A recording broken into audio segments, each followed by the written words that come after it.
Students, आज हम लोग pair of linear equation of two variable में सब्स्टिट्यूशन मेथड का यूज करेंगे।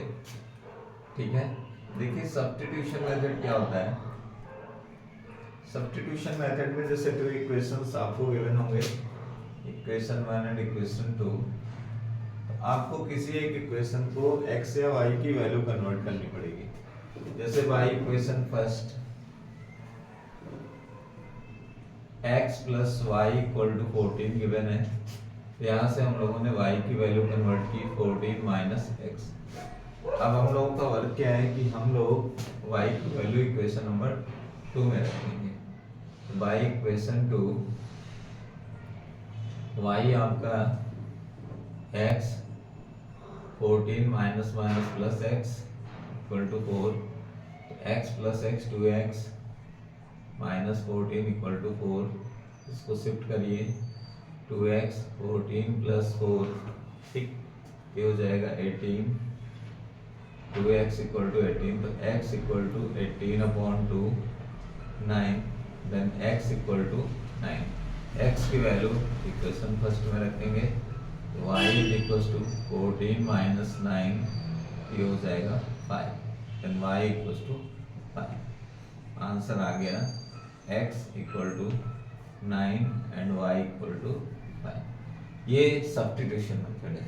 ठीक है, अगर आपको और किसी क्वेश्चन को इसी टाइप से ध्यान से देखना है, जैसे मान लीजिए क्वेश्चन नंबर 2 को सब्स्टिट्यूशन से सॉल्व करना है, ठीक है, तो answer number 2 by substitution method आइए देखते हैं। इसमें इक्वेशन 1 को, इक्वेशन 1 है by equation first 3x minus y equal to 3। इसमें आप चाहें तो y को शिफ्ट कर लीजिए, 3x equal to 3 plus y, then x equal to 3 plus y upon 3। एक की वैल्यू आपको कन्वर्ट करनी होगी, x की वैल्यू आपने कन्वर्ट की, x की वैल्यू इक्वेशन सेकंड में, तो बाय इक्वेशन सेकंड आपके पास है 9x minus 3y equal to 9। अब x को रिप्लेस करके ये वैल्यू लेके आई, तो 3 plus y upon 3 minus 3y equal to 9। ठीक है, तो अब इसको सॉल्व करें, 3 से कैंसिल करिए 3, तो 3 plus Y 3y equal to क्या हो जाएगा, ये कितना हो जाएगा 9।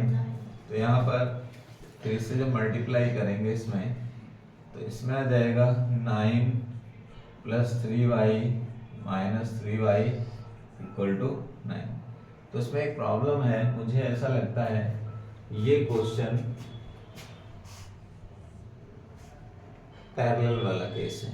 पैरेलल वाला केस का मतलब है a1 upon a2 equal to b1 upon b2 equal to c1 upon c2 का केस है। इसलिए इसका x और y की वैल्यू नहीं आएगी और इसमें इनफाइनाइट सॉल्यूशन आएगा। क्या आएगा, इनफाइनाइट सॉल्यूशन, क्योंकि यहाँ y 0 हो रहा है। ठीक है, तो ये कैसा होगा, इनफाइनाइट सॉल्यूशन। यहाँ रूल ये है कि पहले इनको चेक कर लो, उसके बाद सॉल्व करो। ठीक, अभी देखिए 0 हो रहा है, 0 होने के बाद कोई वैल्यू ही नहीं आएगी, और जब कोई वैल्यू नहीं आएगी तो फिर इनफाइनाइट सॉल्यूशन। ठीक है, चलिए नेक्स्ट। पॉइंट वाले जब भी क्वेश्चंस आपके सामने आए तो पहले उनका पॉइंट हटाएंगे आप लोग। पॉइंट कैसे कैंसिल आउट होता है, इसमें आप 10 से मल्टीप्लाई करिए, तो जैसे आंसर नंबर 3 10 से मल्टीप्लाई करिए, 2x 3y 13, इसको सॉल्व करिए, 4x 5y 23। इसमें ऐसा नहीं है 1/3 3/5 ये सॉल्व होगा, तो इसको बाय सब्स्टिट्यूशन मेथड,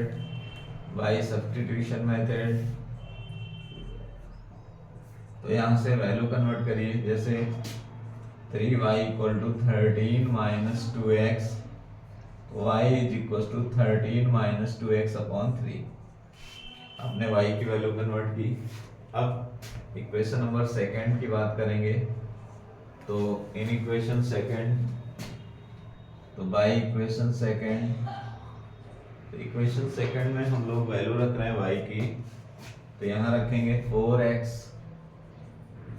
5 और यहाँ पर आया 13 minus 2x upon 3 equal to 23। अब क्या होता है यहाँ पर 4x plus 5 13 minus 2x upon 3, इसका एलसीएम ले लीजिए तो 3 4 12x 5 3 3 13 इंटू 5 65 और 10x और 3 इंटू 23 सॉल्व कराइए तो 12x माइनस 10x 65, इसका मल्टीप्लाई करिए, इसको इधर ले जाइए तो 2x प्लस 65 69 शिफ्ट करिए 2x इक्वल्स टू 69 माइनस 65, ठीक है। तो अब ये आ जाएगा 4 2x, x इक्वल्स टू 4/2 आ जाएगा। अब आपको y की वैल्यू चाहिए तो x की वैल्यू इसी में रख लो, जब इसमें रखोगे तो y is equals to 13 minus 2 into 2 upon 3, ये हो जाएगा 13 माइनस 4/3, ठीक है। ये 9/3 कैंसिल 3, तो y की वैल्यू 3। तो ये यूनिक सॉल्यूशन का है, क्योंकि देखिए इसमें x और y की वैल्यू आ रही है, ठीक। तो सब्स्टिट्यूशन मेथड में और किसी भी मेथड में एक बात तो ध्यान रहे कि जब भी क्वेश्चन सॉल्व करोगे x और y की वैल्यू आएगी तो वो यूनिक सॉल्यूशन है, और अगर नहीं आनी होगी तो यहाँ से 0 भी हो जाएगा, तो इसे कैप्चर कर लेना कि इसका कोई आंसर नहीं आने वाला। अगर आंसर होगा भी तो इतने आंसर होंगे कि हमें पता भी नहीं चलेगा।